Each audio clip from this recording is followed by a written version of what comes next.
Hello, everyone, and welcome to the Reuters Supply Chain 2024 webinar. We're going to give everyone a few seconds to join and just pause as folks join this really important webinar talking about how to champion female leadership across the end-to-end supply chain and also during Women's History Month. So let's just give folks a moment to join.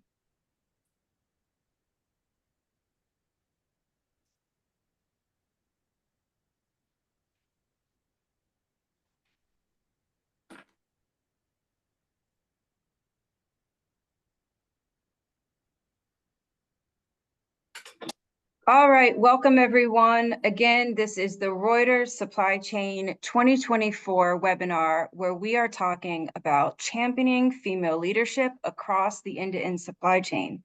I'm Sherry Heinisch, founder of the Supply Chain Revolution podcast, your host, and I'm thrilled to join you for this 1-hour session with my esteemed guests that you see on screen, who are going to share their best advice for women in supply chain during this event.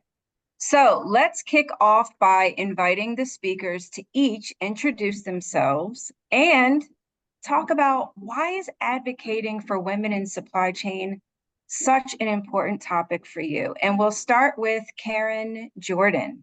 Karen? Yeah, thanks, Sherry. So I am a woman who spent my entire career in supply chain, and this topic is personally something I'm really committed to and passionate about because I think, number one, we as women deserve to have a seat at the table within supply chain, which has become such an important part of the world's lexicon over the last few years. And I'm one who absolutely believes that we as women add tremendous value as it relates to driving the supply chains of pretty much every company across the world. So for me, what's exciting about being here and exciting about the time that we're in really as an industry is that I think it's clear any woman should see themselves as potentially pursuing a career in every supply chain career path. And that's one of the messages that I'm personally really committed and convicted about. So thanks for giving me the opportunity to share a bit more. Thank you so much, Karen. I appreciate you sharing transparently, and also congratulations on your recent award, Top 5 Women in Supply Chain. Really incredible that you're here joining us. All right, Thank you so much. You're welcome, dear. Over to you, Veena. Thank you. I'm Veena Variku. I lead global technical operations at AstraZeneca based in US. So first and foremost, I would love to welcome you all. Good morning, good afternoon, good evening, wherever you are. It's such a great pleasure for me to be joining this esteemed panel here. So why am I so interested in what was so special about this event? At AstraZeneca, really, even though we are making great strides in our diversity and inclusion, and I can tell you that is really in the numbers as well. We are almost 54% of our workforce is women. Out of that, something very close to my heart, 50% female representation in middle and higher management. And I don't know whether you are aware, we were also named the top, at the FTSE 100 Women Leaders Review at the top. So we do have strong women representation. And for me personally, I've been leading transformation of my own organization, Global Technical Operations, for 18 months from this diversity and inclusion perspective. And I think most of you who have joined probably are already familiar that this is a highly technical, STEM-driven area. And the diversity of gender especially is lacking a little bit, even though I'm really excited at all the advances that we have made. But I think if you look at the Gartner survey, and it's a little disheartening, only 30% of the supply chain workforce is women. Because it's STEM-driven, this is something so important to me. Both AstraZeneca as well as I think all rest of us need to do a lot of work. So being together with this inspiring panel, I'm hoping that we will be able to inspire next generation women to join this field.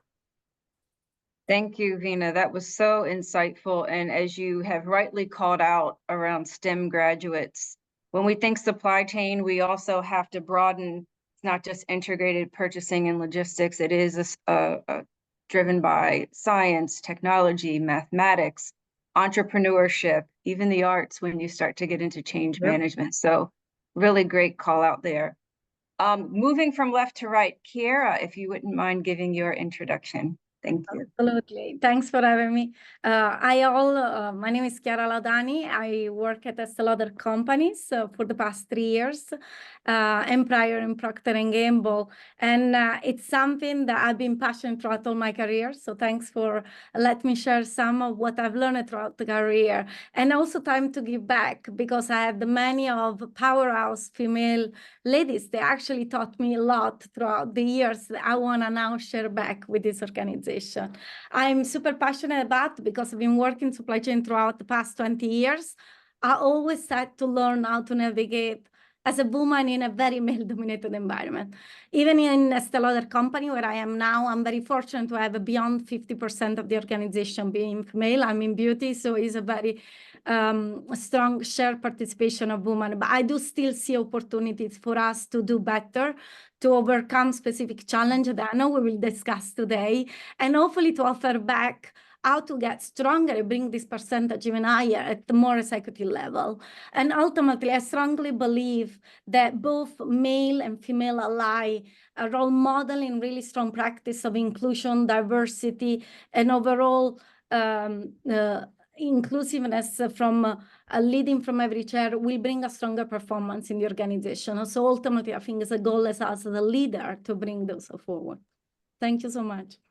Wonderful. And I appreciate your call out on allyship, and men are invited to the party too. So we're going to get into some of that when we dive into the deeper discussion. And Sarah, over to you for your intro. Yeah, hi, thanks, Sherry. So Sarah Ricketts, I am SVP for Procurement Performance at Rolls-Royce. And this is something I feel really passionate about. So I've worked in male-dominated industries for most of my career. And I would say through my career, I've had to really push and drive and sell myself to feel like I've got equivalency in my career. And I feel really passionate that I want to be part of the push to remove that, so that women coming through have a much easier journey. I think Rolls-Royce has come a long way. So we've got our first ever female chair on the board, which is fantastic, Dame Anita Frew. And we've also got women in some of our key pivotal roles now.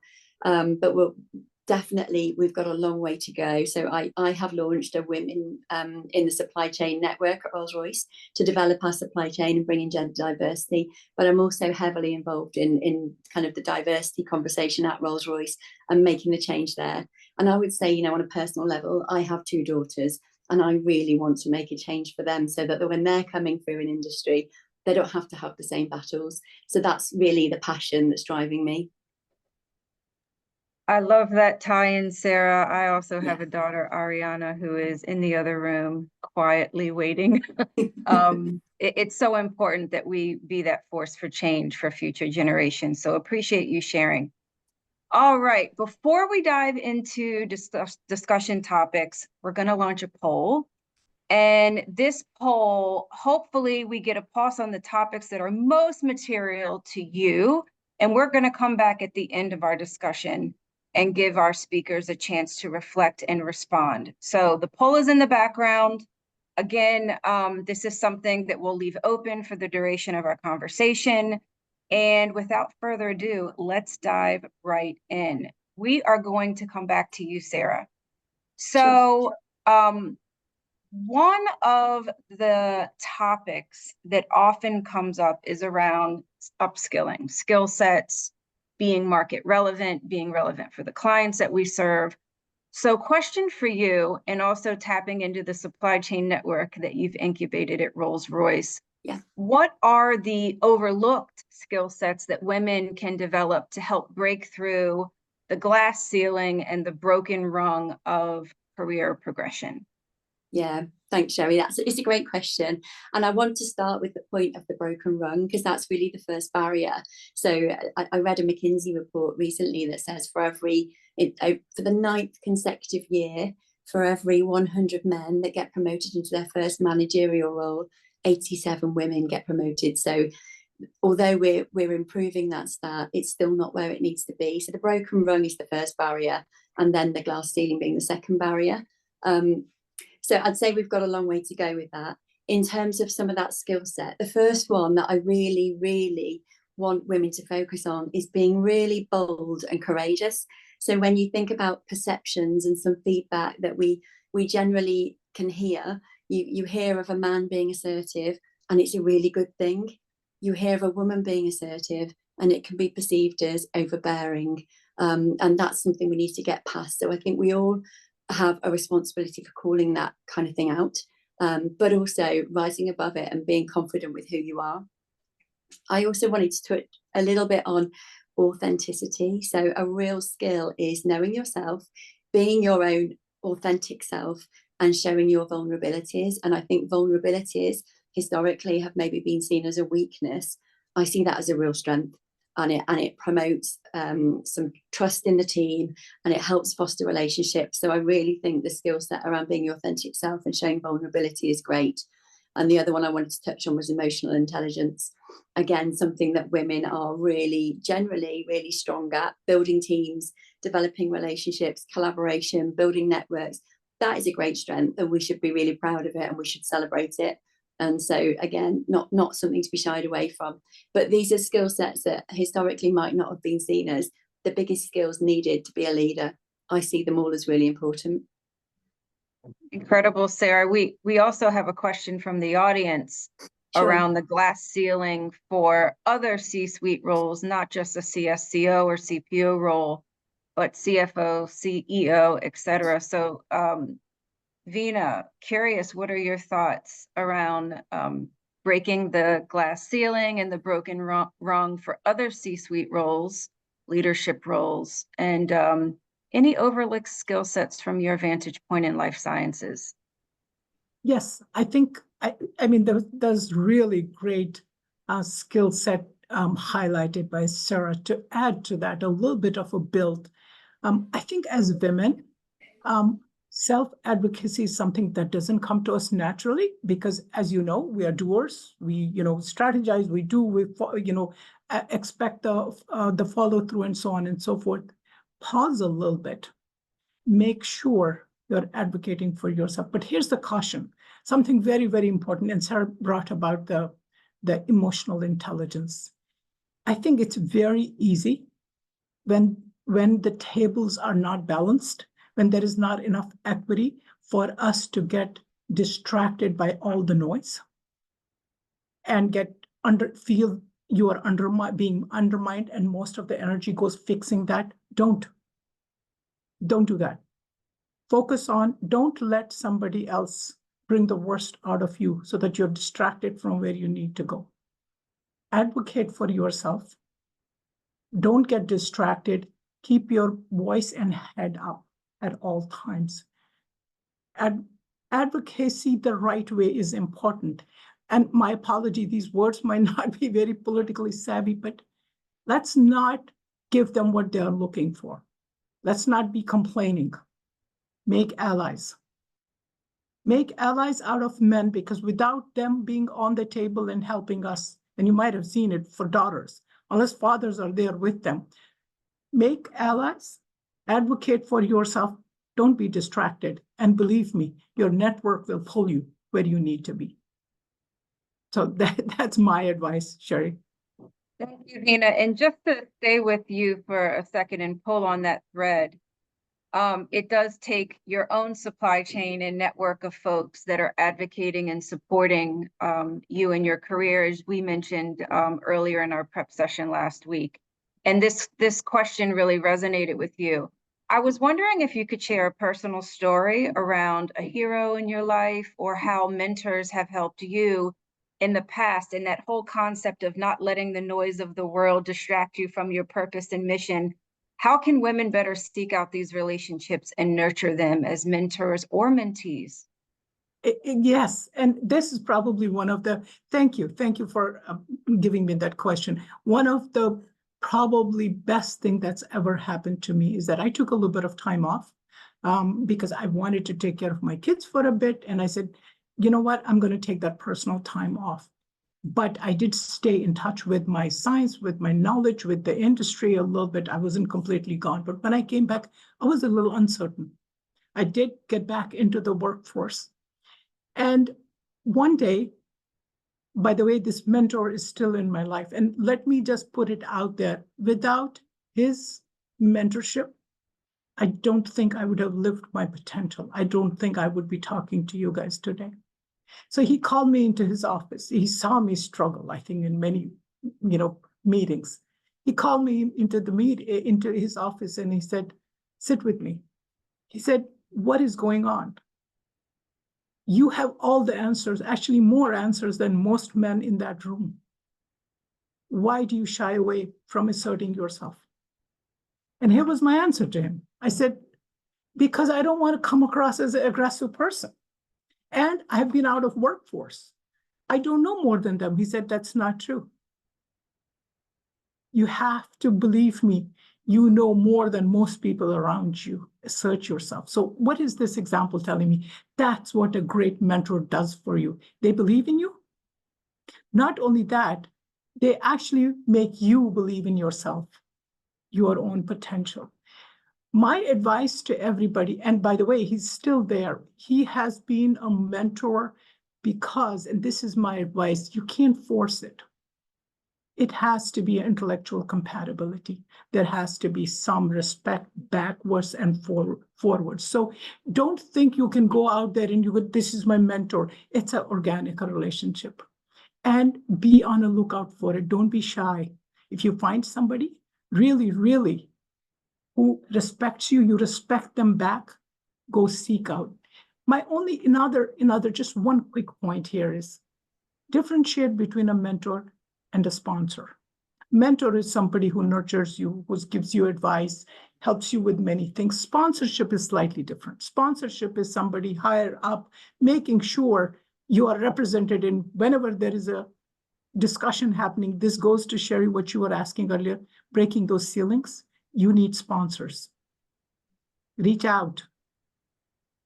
Speak up for yourself, build a network. That's my advice. And please, please, organically make sure you're reaching out wherever you see a mentor and connecting. Make time for that. Sherry, could I just jump in there? I love what you just said there, Veena. One of the things that I've found over my career with mentorship is I've reached out to so many different people and haven't got one person like you that I've always had. I've reached out, generally if somebody inspires me, I reach out and ask for some time, and I might have a couple of sessions and I'll take some golden nuggets from that, and then next time it might be somebody different. And I personally, that's just how I've worked, and I think that's absolutely fine as well. You see somebody inspirational, you have some time with them, it goes both ways. You learn something, they learn something, and then next week it could be something different. But I do think take every opportunity to speak to somebody. Beautiful. And if you Go ahead. Thank you. I want to just build it because I think we share a passion on this topic, and probably that's the biggest lesson I learned from one of my first mentors. It was about the win-win equation, which probably you're referring to, Veena. There is a lot of goes in their organic relationship that sometimes can transform and bless it into a friendship. And it built over time, but there is always a way, because there is an investment on time and advice and really understand what you're going through, that then probably there is a way also to give back to your mentor. There is something in ELC we are super proud that we are encouraging very much, definitely senior leadership is reverse mentorship. There is tons that we can learn not just from people more senior than us or at the same level from peers, but also from the younger generation. And that is a time for us as well to give back, because we are learning how they think, how they are, probably what is the value of the younger generation, and for us to offer advice for a career progression. So I thought it would be nice to share something that is dear to me and that it seems common to you guys. Yeah. Back to you, Karen. Yeah, I was just going to add one other quick comment. I think, you know, what everybody said is so important. And Vina made the distinction between mentorship and sponsorship. And I think they're two different things, of course.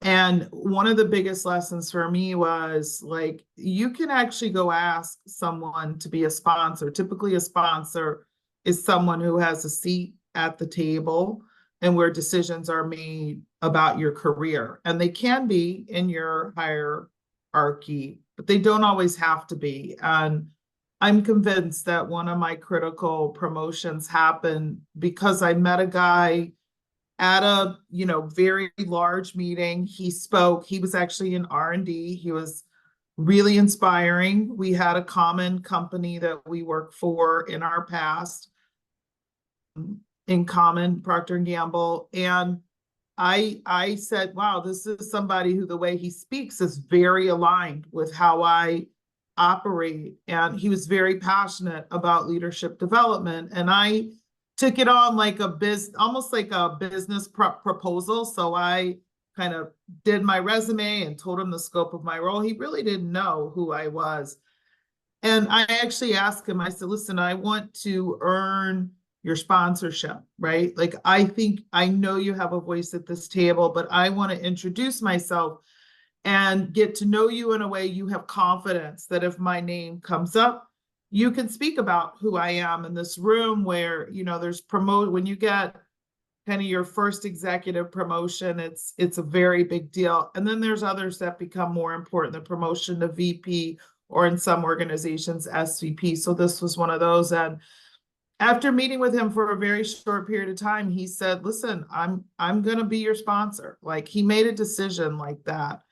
And he really took that on. He did offer me mentorship and counsel, but he was also willing, as you know, time moves on, to go and speak to the person in my function about what was happening with my career. He talked to other ones of his peers about who I was. And ultimately, I did get that big promotion to VP. And while he wasn't the decision maker, I think he was certainly a part of the group of multiple, I'll call it, people that were in my corner to say that I was ready. And so I think that sponsorship thing is really critical. I think knowing, in particular for us as women, sometimes it's a mystery as to how people get these relationships. I think the opportunity to make requests, and as Sarah also said, have a network of people that are mentors and sponsors and advocates of you can be much more important to today's generation, when for a lot of us, it's not just that one person that shaped our path forward. So just really powerful comments from everyone. I love that, Karen. And to pull on the thread that you mentioned around sponsorship, it might not be someone within your own business unit where you roll up in your corporate hierarchy. So very important to reach out. I also love the points that each of you made, most around not being bashful and really advocating for yourself. And Karen, as you just mentioned, sometimes that can feel like an uncomfortable motion or position for some of the women and potentially others watching our webinar today. Kiara, you mentioned a point around self-advocacy as well and how that can be a challenge. Curious, what advice would you have, we'll start with you, for women who may struggle here around self-advocacy and raising their hand? Thanks for passing that, because I do believe that self-advocacy continue to be a challenge despite the women's share representation is growing. I think there is a lot of effort there, but self-advocacy remain probably one of the main opportunity. And learning how to navigate that is definitely one of the soft skills we said that we could probably build and make it an essential ingredient of who we are. My personal experience, which I can share with you guys over the decade, is always starting from building your credibility. It's always the entryway for all of us is focus on your work, your goal, and your performance. And make sure that, of course, your goal will be aligned with the corporation around you, because we'll make sure that there is a match in what you're looking for and what the company is looking for, and you will gain that seat at the table. That will also ensure that you'll build your confidence, because your results will give you that power up and that energy to speak up. And with that, then is the second ingredient is be just proud to share those achievements. Those achievement, the way I see it, are always a reflection of who you are, the effort that you invested, the many hours, the abdication. Sometimes you've done it from your family, from your girls, which you were mentioning, from your husband. And then they are also a reflection of your talent, which is then give you as well better awareness of who you are and what you can do, and you can contribute to the company. And ultimately, which is the toughest part, is just be aware that by speaking up, you're probably also inspiring, encouraging, role model others to do the same, that they are in the same boat. So that'll give you probably a little big push as well to make sure that say, okay, if I do it, there is going to be a rally around you and a generation to follow you through. And maybe I can leave it with probably a quote, which inspires me every day, is from the founder, Estée Lauder company. Estée Lauder has actually built the company where I am in. So it was a woman. It was definitely an inspiring trailblazer that we always aspire. As she used to say, be aware of your infinite possibility, because ultimately, if you're shooting for the moon, you land among the stars. So there will be maybe not the door you were opening, but there will be another door that open for you. So just go and go for it. That's great. That's great, Chiara. If I may just add one tactical point that has worked for me. Every time I've been bashful in any company, what I've realized is what I'm looking for is a male role model, or even a female role model who does this well. And I have always aligned with them and asked for advice and say, help me, why am I hesitating? And just talking through and having that ally. And my first one was actually, he was my best friend now. I asked him, I said, why am I not able to? So I would go back and forth with him, and he would say, here's your task. Next meeting, when you are in this, you're having this conversation, this is what you're going to do. And I would promise it to him. So tactically, I kind of got a, playbook by which I went by learning from my colleagues. So that was one tactical advice I had. I think there's one that I was going to bring up around self-advocacy, and it's around psychological safety. So it's really important that you feel safe to say where you're trying to get to, and that you don't feel that there's any negativity or judgment that's going to come from that. So one thing that companies need to work hard on, and Rolls-Royce did a big piece of work on this last year around psychological safety, and we all did training and leadership-led training and conversation around it. And I do think, if you lack confidence, you know where you want to get to, but you lack the confidence to even say the word VP or SVP, that psychological safety is so important. And that's maybe where we go to the people we trust. But the more that you can have those conversations, the more safe you feel to have those conversations, the more you will believe that you can get there. And speaking it and saying it and discussing how you get there is a big part of the journey to persuading people that you can do it. So I think psychological safety in companies is really important when driving women forward and thinking about self-advocacy. So Sarah, what happens, just this, from my standpoint, maybe somebody in the audience is thinking about it, what happens when companies don't have psychological safety? What do we do? Where do we go? Yeah, it's a really good question, Veena. And I think the thing is, you've got to find your allies. That's when you find your mentors, your sponsors, your allies, and you have to find people that you feel safe to if there is not a culture of psychological safety. And then it's about working with those to build your confidence. But it's a lot more difficult in a company where psychological safety isn't. And I'd even question, if you're working in a company where you don't feel psychological safety, is that the right company for you to progress your career in? You have a choice, and maybe you want to take yourself somewhere where you really feel that you can be your confident self. So I would question that. Yeah, there's a cost when that type of trust and transparency, inclusion, belongingness does not exist. Attrition rates. We know there's a challenge around the best and brightest talent working in the fabric of your organization, which stands up and power global supply chains. And so that psychological safety becomes really, really critical.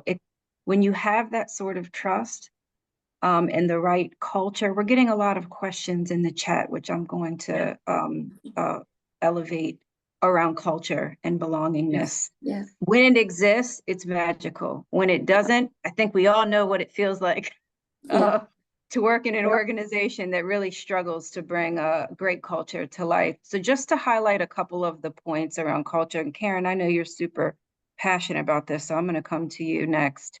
Couple folks asking, we all work for MNCs. Are there cultural differences around being a woman, depending on what geo or region or local market you sit in? Another one from Ahmed, who brings in a broader point around prejudice and bias and how sometimes that creates additional barriers within culture.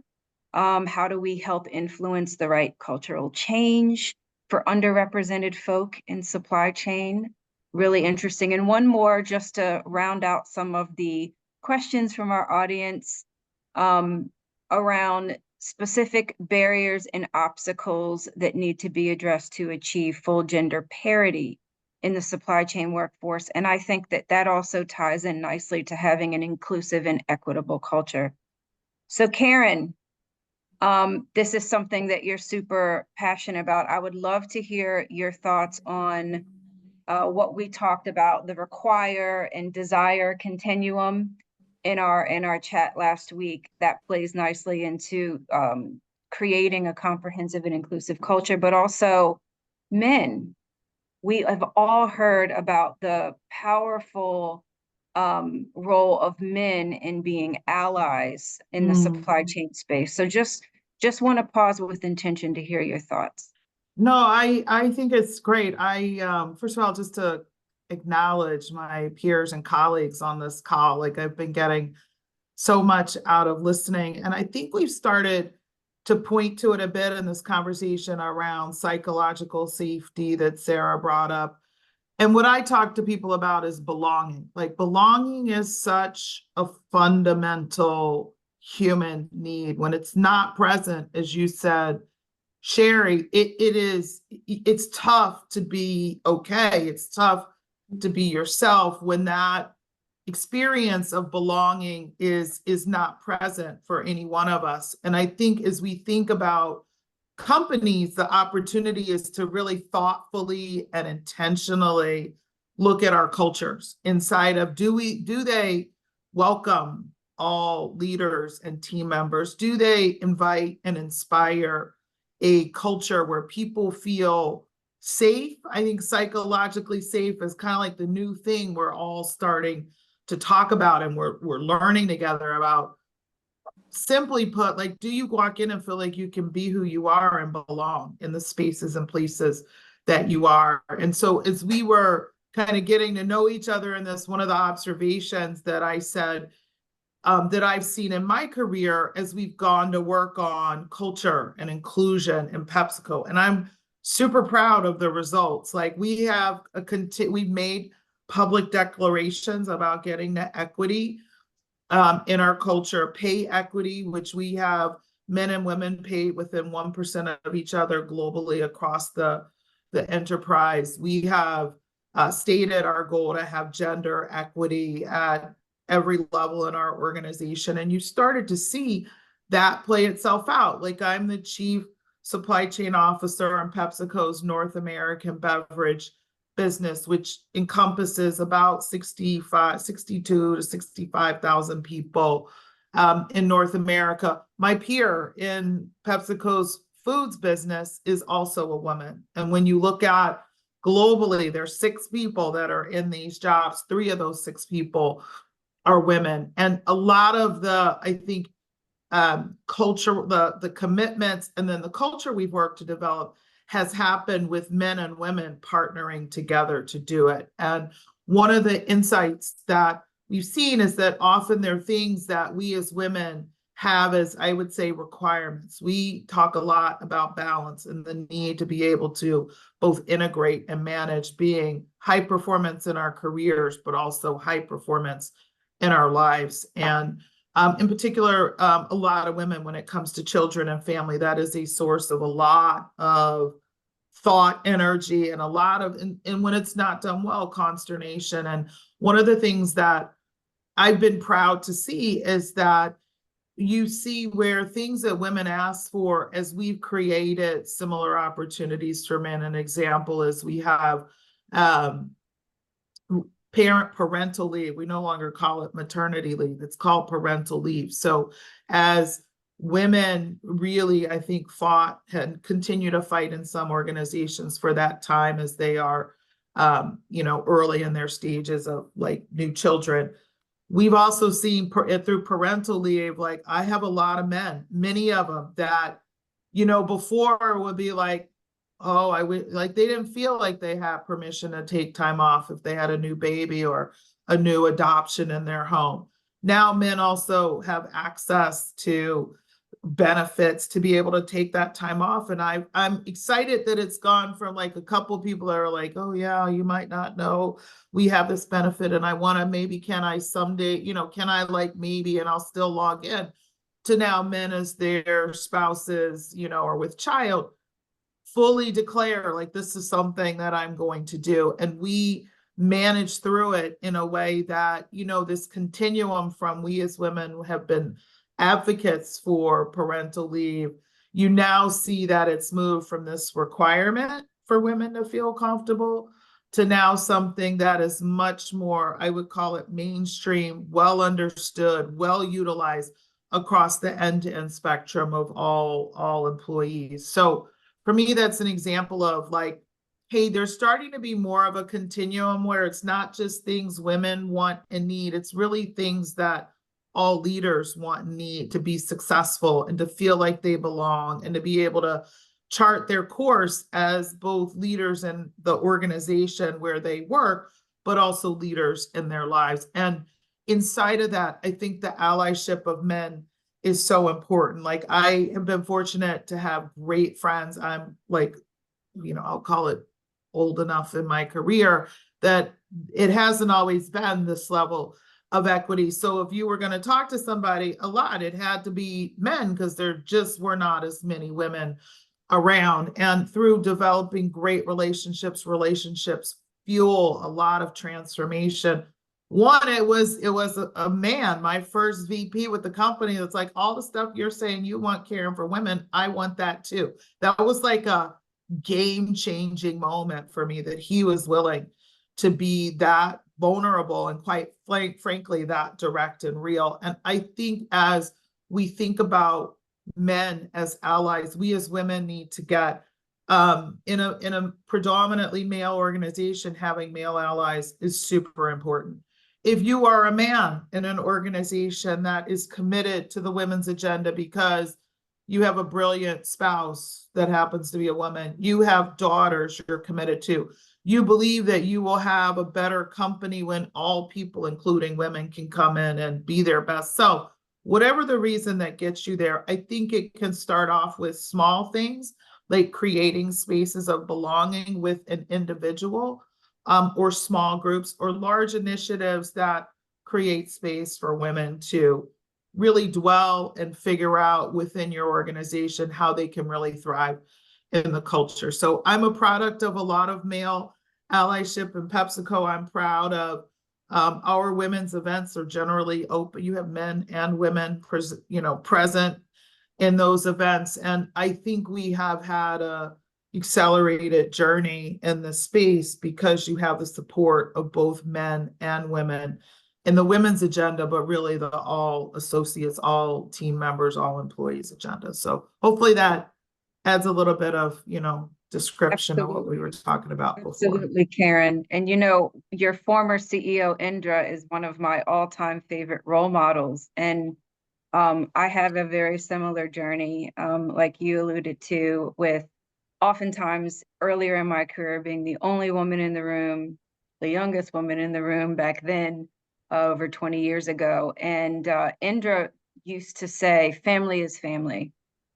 And as a female executive with young children, that was something that a lot of people weren't talking about, that it was equal responsibility in the household and creating the space for women to thrive and have the type of accelerated career path as they're rearing younger children, not at the expense of moving forward and crossing the broken rung and other career milestones that a lot of us have, frankly, myself, struggled with when trying to balance work-life integration. So really appreciate the leadership in industry at PepsiCo, and also some of the points that you made around male allyship.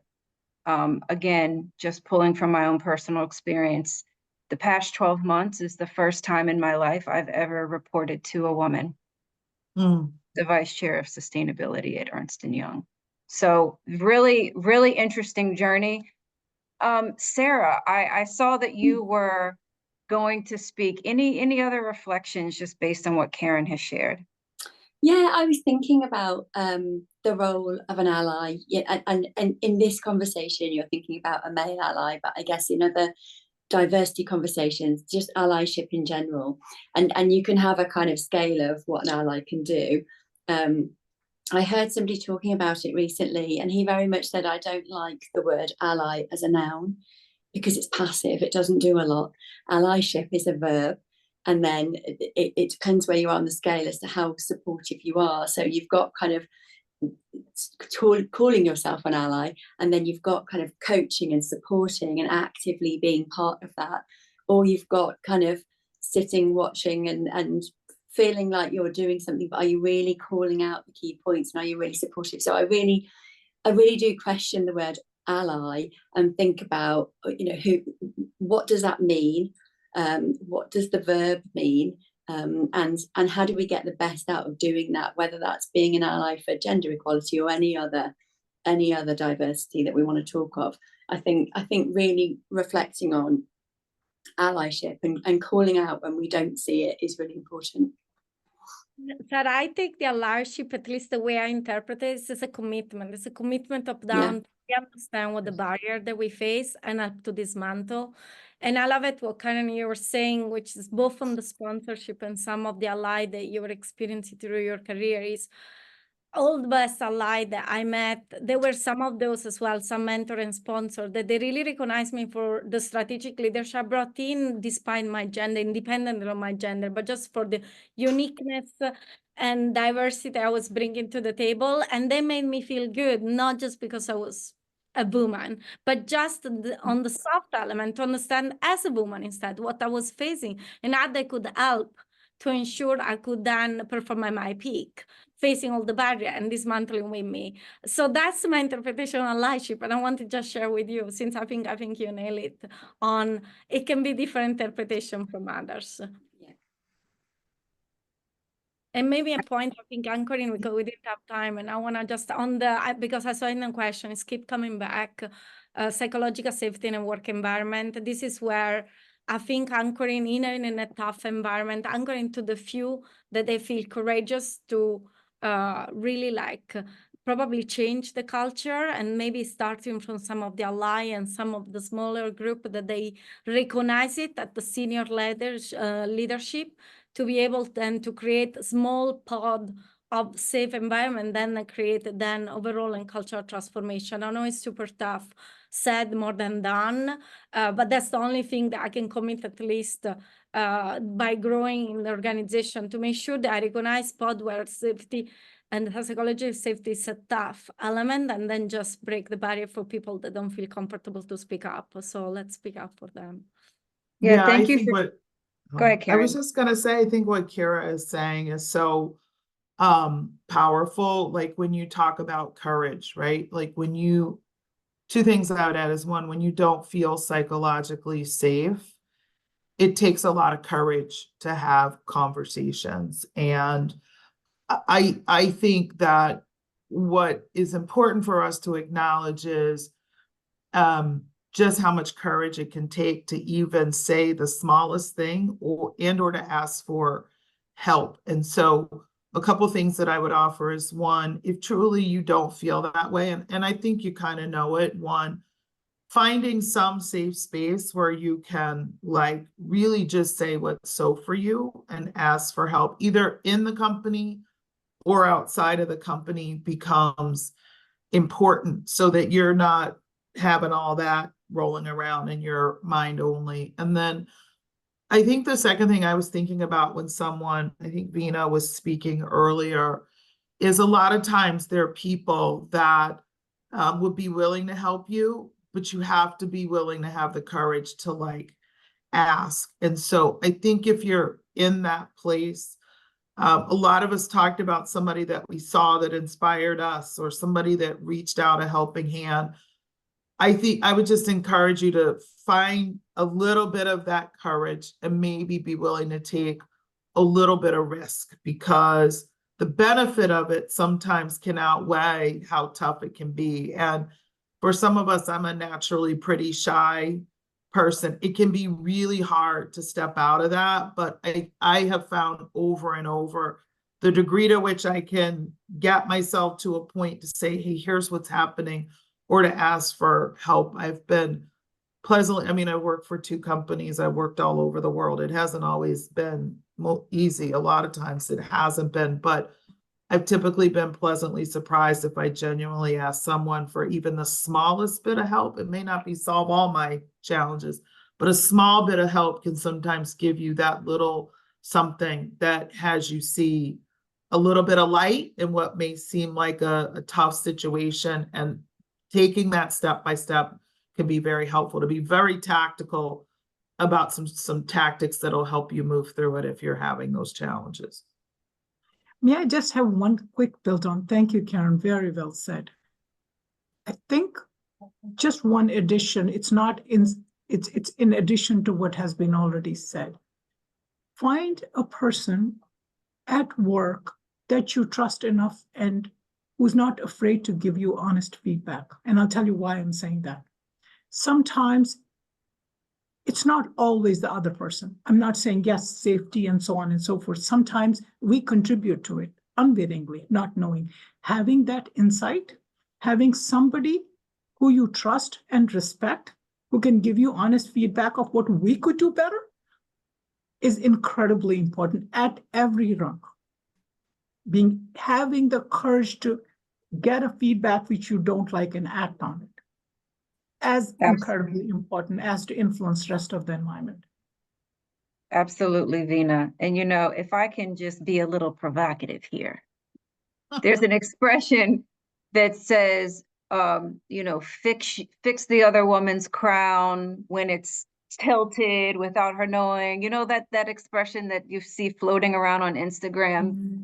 And how many times, ladies, have you been in an executive meeting or some really important call, and there's a male colleague pitching and they're really not doing a great job, and then we have a break and we go in, you know, we go into the restroom, or we go into you know, another room. And I personally in my career have witnessed other male executives giving that coaching and feedback, Vina, that you just alluded to, in a very honest, transparent way. Not great feedback, you know, but to be helpful. And as female executives in supply chain, when you get that advice, same scenario, from a woman or other women, do we receive it the same way?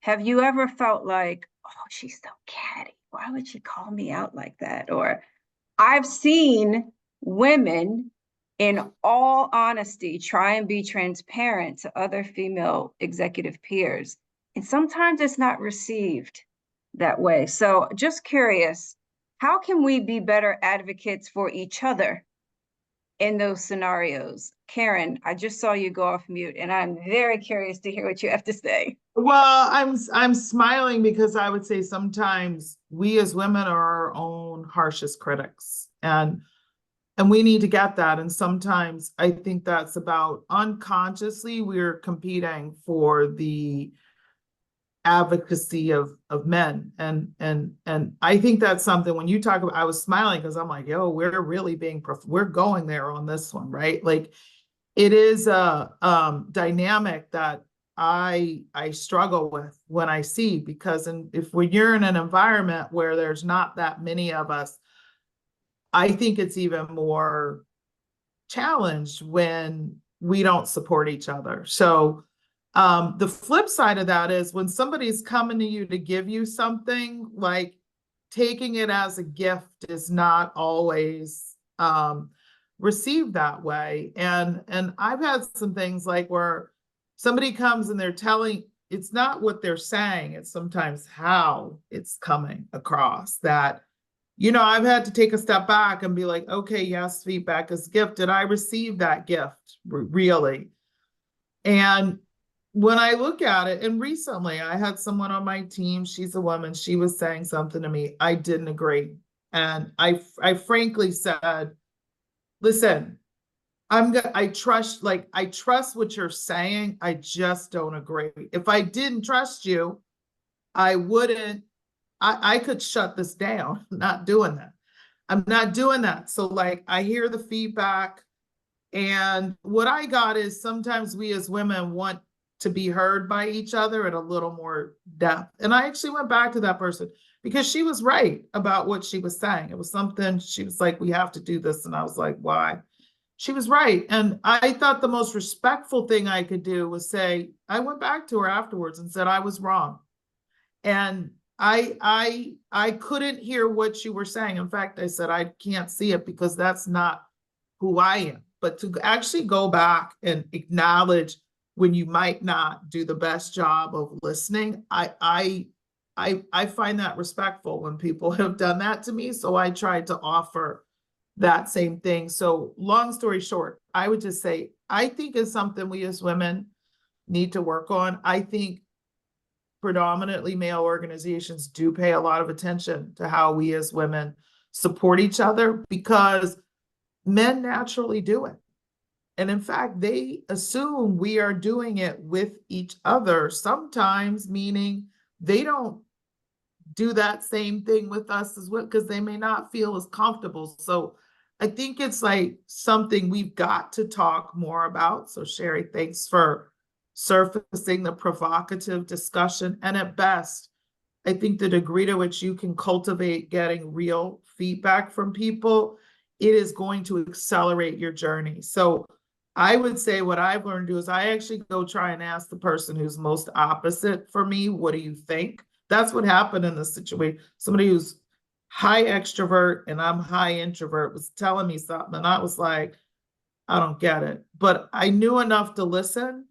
But the reality is, if you can cultivate more of that, you're going to see your blind spots faster than being like, talk to the hand. I don't like what you're saying, Absolutely. you know, sister friend, like, I'm not trying to hear that. Like, you will grow better by listening to what you don't want to hear is what I would most So Karen, offer. just one call of action. If this is the last thing I say on this, one call of action to all the women on call. Make it your agenda to create a support place for women in your organization, regardless of what rank, what hierarchy they are at. Put it in your agenda and goal to create that support system, no matter how small. And everybody keeps asking, what should we do to remove these barriers? Get involved in STEM programs, train women at high school, go mentor them. Colleges, create places, have this as a practical goal to educate people, women, as early as possible, so that we flood the market. And there is equal, when I get resumes, 80% of them are from male. And I'm looking, even if it takes me long, let's prevent that. Reach out, create a support system. Let's be there for each other. So thank you. That's something very important to me. Well, you just reminded me that we have to come back to our poll that we launched in the beginning of our discussion. So if we could see the answers and the results from the poll, if you wouldn't mind showing that on screen for everyone. So our question was, what is the biggest barrier to women in supply chain? And right at the top, we have lack of career progression, unequal representation at the executive level, and outdated cultures. All of the things that we've talked about today. Certainly in some closing reflections, I would love to hear from each of the guests. What are your answers? What are your positive sort of energy that we can put out in the universe for folks watching live and on demand. And as Vina, you just alluded to, when we look at graduates, percentage of graduates in STEM related fields, we're over 50%. I think the latest research I saw was somewhere between 51 and 55%. Those graduates are women, but it's not reflected in the masses at the C-suite and board level. So just a closing thoughts, 60 seconds. What advice would each of you have for the top 3 barriers for women in supply chain that we see on screen? I'll start. I want to close with a positive note. Being a Southern Italian, of course, the energy is like probably get me away from the accent. There is something that we always encourage, which is always lead with a yes. Whatever opportunity come your way that is about presenting in a new forum where you're feeling uncomfortable to stand up, to even come to some of those events, to just make sure that you have a point of view and you really want to bring it up, and ultimately to mentor, to take a new opportunity for work. Just go for it. And it's always something versus, oh, maybe I should not do it. So that's my own closing last point. Then I want to just leave with a positive energy to this group. Thank you so much for having me. I'll speak for cultural differences. I'm an immigrant with, sitting in many rooms where I, look different. And I lived in Switzerland for past 5 years. I've just moved back from there. Here's my advice. Give people the benefit of doubt. Appeal to their best angels. Educate them about your culture and the differences so that they learn more about why we look different, why we behave differently, how we're thinking differently. Give them the benefit of doubt and change one person at a time so that they adapt to our culture. I'll leave it there. I don't mind going next. I was going to touch on lack of career progression, and I want to say on that one, own it. That is within your gift to go out and own that. Make time for it. Build your network. Be clear on what you want. Understand your gaps. Work on them and really own driving your own career progression. Nobody else will do that for you. Sponsors are great. Mentors are great. But it's your accountability to drive your own career progression. So take it and run with it and be bold with what you want and be your authentic self, because you yourself are amazing. So drive your own career progression would be my message. So I'll go last. So I'm maybe going to say my things are going to be a summary of what everybody said. For me, it's about 3 things. One is belonging. And I would tell you, claim your space. Like trust that you belong where you are. You can do the work. You can excel at the work. And if you have a vision for something, claim that you belong there and can achieve it. The second thing that goes along with that is believing in yourself. Like, up your belief and just really don't let anyone tell you what you can't do. And then the third thing I would say is be authentic. Like, you're a gift to the planet, exactly who you are and how you are, and give yourself permission to just be your authentic self in all that you do, and create space for yourself and for your others to not only live their dreams, but to excel at whatever you're up to, and to make the world of the company or the culture that you're in a better place for all people. If we do that, like with each other, guess what? Our companies will be transformed, the performance will be better. And I think the world will be a better place for all, not only for this generation, but for our daughters and their daughters and their daughters' daughters. So that's it. Absolutely. So if you aren't inspired right now, wake up. There's so much opportunity for women in supply chain. I want to start by thanking each of you, Karen, Sarah, Kira, and Vina, for investing the time in this webinar to share your experience and transparently share about your career journey. One message that I've taken away from just listening and digesting what each of you have shared today in a learning harvest is speak what you seek until you see what you've said. And you really have to own and champion your own narrative. Be bold. If you aren't bold, be in the right culture where inclusivity is on the menu and you can thrive.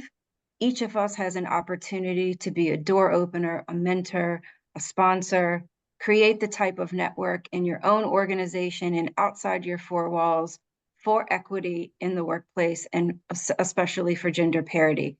Thank you so much for joining the Reuters Supply Chain 2024 webinar, all about being a champion for female leadership across the end-to-end supply chain. Thank you everyone for watching, tuning in. And as Karen left us with this thought, 100 years is too long to wait for equity in the world that we share. Sending you all the best, and stay positive and continue to advocate for women in supply chain. Thank you all. Thank you. Thank you. Bye. Bye, thank you.